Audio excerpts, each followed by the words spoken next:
got a bunch of work to do today to the E36. I have a dyno tune appointment scheduled that's coming up very soon, so I want to get some bugs knocked out with the car, get it prepped for the dyno, and fix some things along the way. So first off, it needs new plugs. My tuner recommended that I throw on new plugs. I didn't even change them when I put the motor in. I just totally slipped my mind, but gotta adjust the front suspension of the car because it sits way too low. Gotta fix an exhaust leak. Gotta do some other maintenance. I want to wire up my reverse lights because that hasn't been done since the swap. I'm gonna start with the spark plugs. Not sure how this is gonna go because it's super tight in there.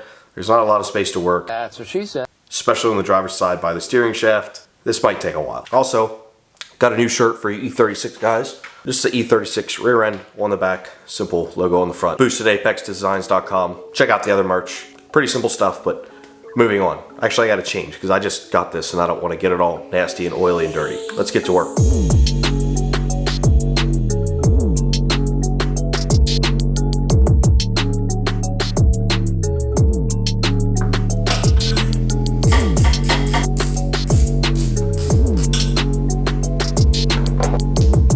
There's the passenger side. They all look pretty consistent. Now, I'm not a spark plug reader by any means. Yeah, they all look fine. I don't see anything abnormal. So time to swap in the new ones. These are NGK TR5s, stock gap. Not like I needed this done, but the tuner wanted in new spark plugs before the dyno tune. So swap these in and then we'll move on to the nightmare side.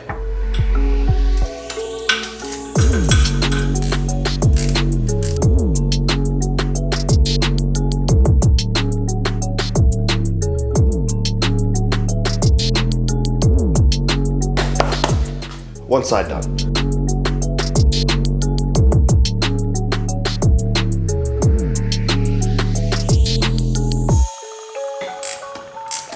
Here are the four from the driver's side in order. Again, I don't see anything out of the ordinary or weird. Just seem like standard used spark plugs. I'll toss the new ones in. Hopefully it'll go pretty smoothly because I don't want to have to fight this. A very, very small window in there, as I'm sure you guys are aware with the ABS and the header and all that. Just getting those last two, mainly the last one, but the last two are just not fun at all.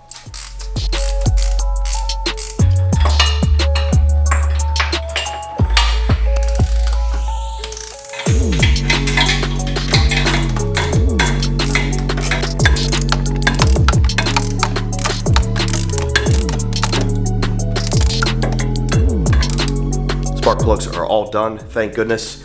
Was not looking forward to that. It wasn't terrible, probably took me about an hour. Could have been worse. That's one thing about this swap that is harder than the old boosted engine. Obviously in an S50, you pull the spark plugs out like that, they're right on top. This is really the only thing about this car that's harder to replace, at least thus far. So now I'm gonna break out the quick jacks, start working underneath it.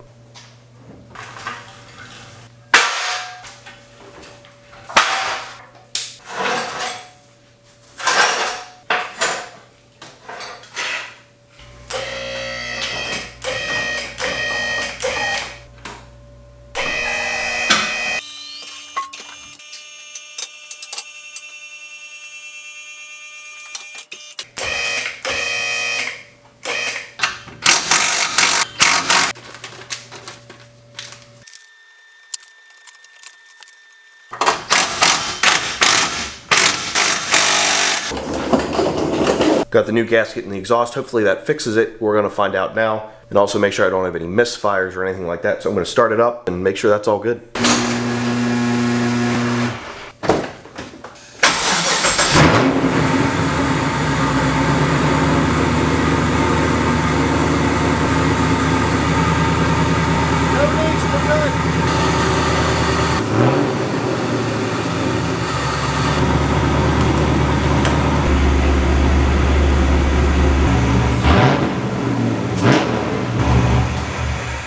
Everything seems good there, so I'm going to try to wire up the reverse lights.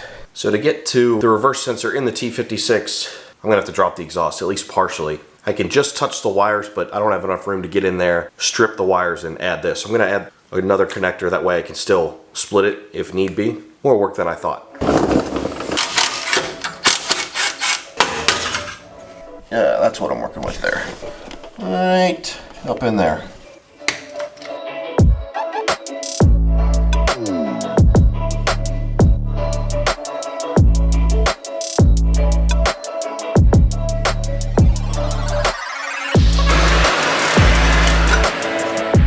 that wired up. Have my connector here.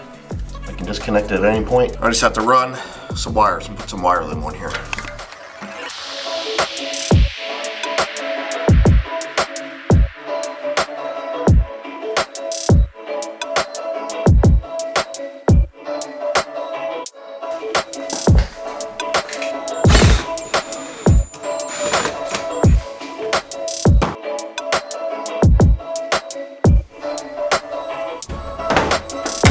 Let's test it out, see if it works.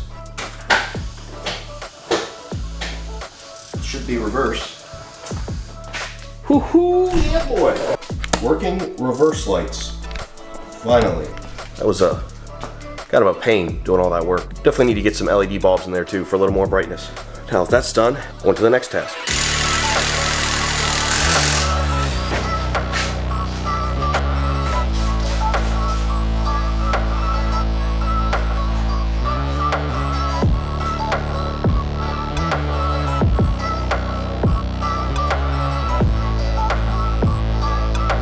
Got it raised up just exactly a half of an inch. Let's see if that makes a difference or if I need to go more or less. Surprisingly, that was easy. Nothing was seized up. Everything went smoothly.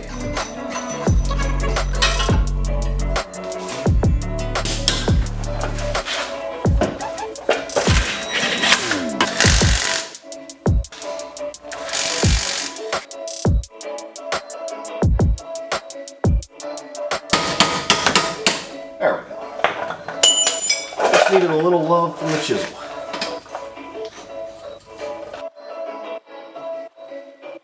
Got this side to match, half inch over here as well.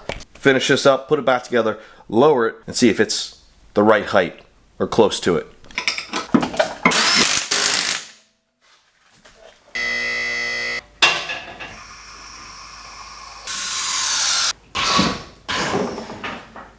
That's pretty close to the rear how that sits. I'm happy. Of course it's got to settle, but at the same time, the rear has to settle. So I think that might have been the perfect amount to raise it. These quick jacks are just absolutely game changing. So nice to work on, but I think I have it sitting how I want. I want to go for a test drive, but weather's absolutely terrible right now. It's raining and it's dark. But for now, I think we're good to go. Just got to clean up a little bit.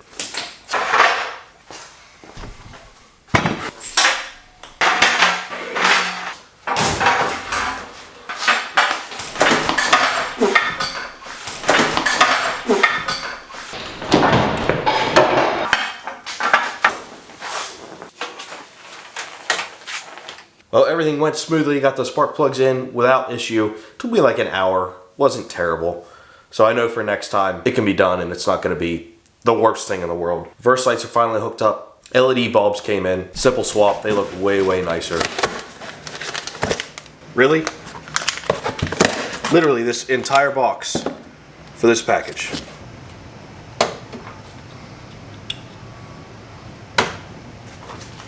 Whew! Sheesh! It's actually really bright, brighter than I thought it would be. Look at the difference.